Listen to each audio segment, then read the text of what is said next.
Nós vamos agora para a parte fundamental, central, mais importante do nosso programa, que é exatamente a mensagem da Palavra de Deus. Hoje vamos falar de um tema muito interessante, e o tema é o seguinte: Hosana ou crucifica-o? Marcos capítulo 11, versículos 9 e 10, a Palavra de Deus assim nos diz, o texto básico. Marcos capítulo 11, versículos 9 e 10, diz assim a Palavra de Deus: Tanto os que iam adiante dele como os que vinham depois clamavam: Hosana, bendito o que vem em nome do Senhor. Bendito o reino que vem, o reino de Davi, nosso pai. Hosana nas maiores alturas. Agora capítulo 15, versos 9 a 14 de Marcos. Marcos 15, verso 9 a 14, diz assim a Palavra de Deus: E Pilatos lhes respondeu, dizendo: Quereis que eu vos solte o rei dos judeus? Pois ele bem percebia que, por inveja, os principais sacerdotes lo haviam entregado. Mas estes incitaram a multidão no sentido de que lhe soltasse, de preferência, Barrabás. Mas Pilatos lhe perguntou: Que farei então deste a quem chamais o rei dos judeus? Eles, porém, clamavam: Crucifica-o. Mas Pilatos lhes disse: Que mal fez ele?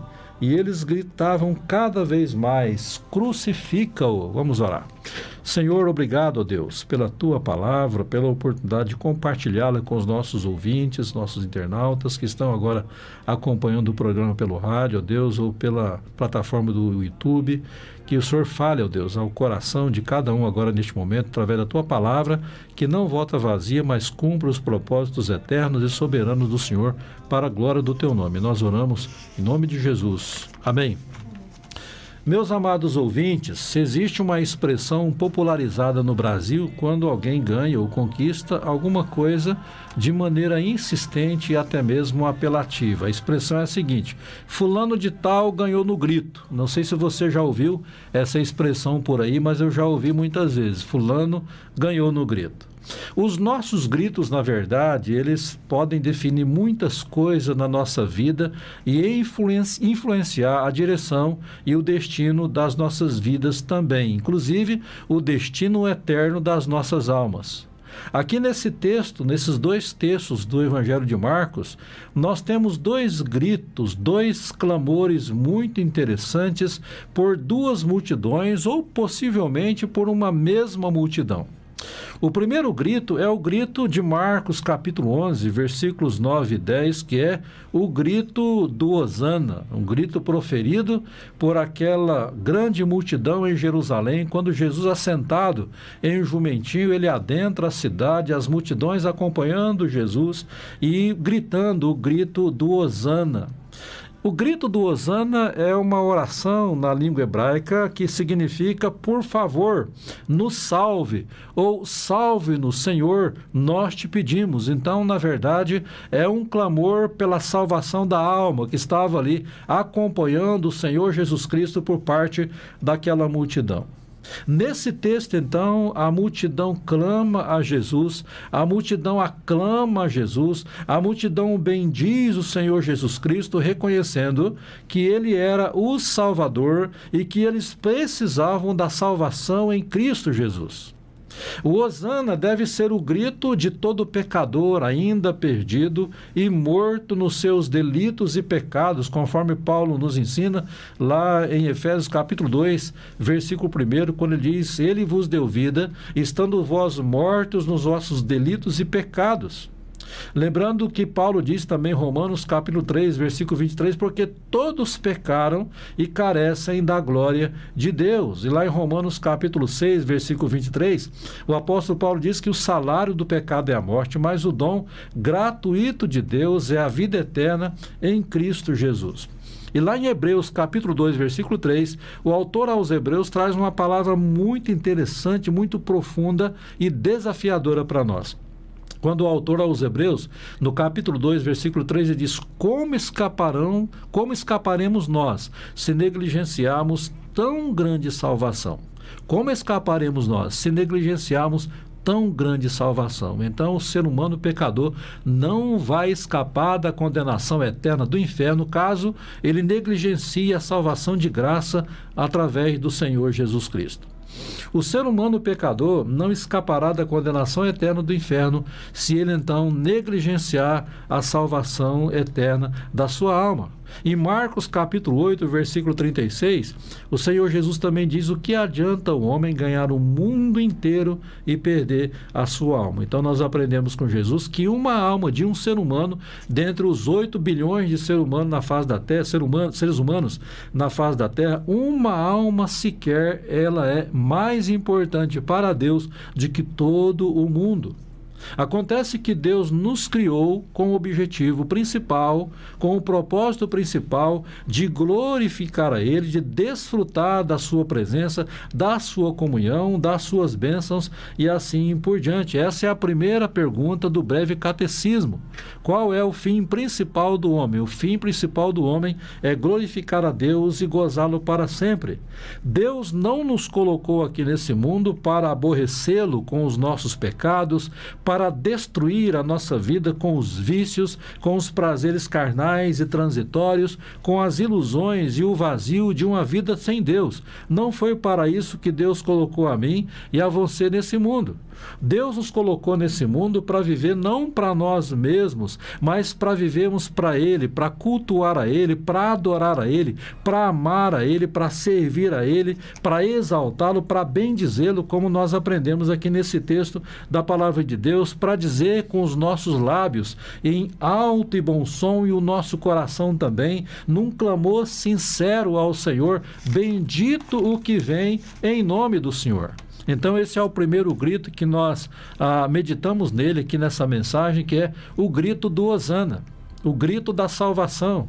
Mas nós temos o segundo grito, que é o grito de Marcos capítulo 15, versículos 9 a 14, especialmente versículos 13 e 14 do texto, quando a palavra de Deus assim nos diz: eles porém clamavam: crucifica-o. Mas Pilatos lhes disse: que mal fez ele? E eles gritavam cada vez mais: crucifica-o. Quando o Senhor Jesus Cristo passava pelo julgamento de Pilatos, era governador da Judéia e também um advogado que atuou como juiz no tribunal ali em Jerusalém no julgamento de Jesus. Quando Jesus estava ali em pleno julgamento, a multidão em Jerusalém, provavelmente a mesma multidão lá do Crucifica-o, estavam também em Jerusalém assistindo o julgamento do Senhor Jesus Cristo. E Pilatos sugeriu que a multidão decidisse entre o criminoso Barrabás e o inocente, o Senhor Jesus Cristo, conforme o versículo 11 do texto diz que os principais sacerdotes que haviam entregado a Jesus para ser julgado, eles incitaram a multidão a gritar pela soltura de Barrabás. No verso 12, Pilatos definitivamente e covardemente coloca a decisão sobre o Senhor Jesus Cristo na responsabilidade daquela multidão. Diz aqui o versículo 12 do texto: mas Pilatos lhes perguntou: que farei então deste a quem chamais o rei dos judeus? E aí no versos 13 e 14 a multidão clama pela crucificação do Senhor Jesus. Verso 24, apesar do desejo de Pilatos pela absolvição do Senhor Jesus, diz o texto que a multidão gritava mais e mais: crucifica-o. Então a multidão, essa mesma multidão do Hosana, é também a multidão do crucifica-o. E entre continuar bendizendo ao Senhor Jesus Cristo e clamando pela salvação das suas almas e a crucificação do Senhor Jesus Cristo, eles optaram pela crucificação do Senhor Jesus. Talvez você, ouvinte, que está aí agora ouvindo essa mensagem da Palavra de Deus, esteja pensando: olha, mas isso tudo aconteceu lá há 2024 anos atrás. Eu não tenho nada a ver com isso. Eu também não estava lá. Mas saiba, meu amado ouvinte, que eu e você, nós somos tão pecadores quanto aquela multidão. Nós precisamos decidir hoje também entre o Hosana e o crucifica-o. Nós precisamos agarrar ao Hosana e não abrir mão dele jamais. Nós não podemos substituir o Hosana pelo crucifica-o, como fez a maioria daquela multidão. Nós não podemos rejeitar a Cristo e nem a salvação em Cristo. E após a decisão da multidão, o Senhor Jesus Cristo foi crucificado, claro que cumprindo o propósito eterno e soberano de Deus já predeterminado, mas sem tirar a responsabilidade daqueles que o condenaram, que o levaram à crucificação e os seus algozes também.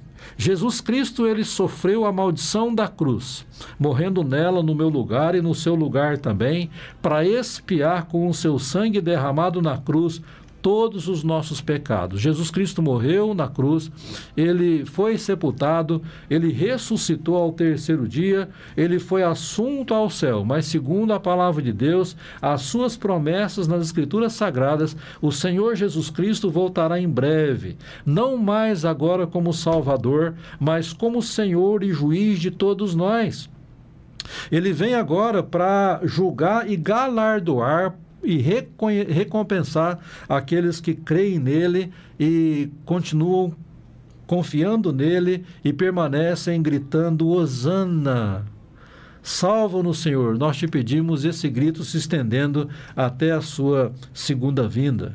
Mas finalizando essa mensagem da palavra de Deus, o Senhor Jesus Cristo também vem para julgar e condenar eternamente os que insistem em permanecer gritando com a multidão incrédula, crucifica-o. Então eu quero finalizar essa mensagem da palavra de Deus levando você a uma reflexão muito séria nessa manhã. Qual é o seu grito atualmente? O seu grito é o grito do Hosana? Salva-nos, Senhor, nós te pedimos. Salva-me, ó Deus, eu te peço. Ou é o grito do crucifica-o? Que Deus abençoe você e que essa reflexão te faça, que leve você a fazer uma decisão pelo Senhor Jesus Cristo, para que somente nele e através dele você obtenha a vida eterna, a salvação para a sua alma, que ele nos abençoe. Amém.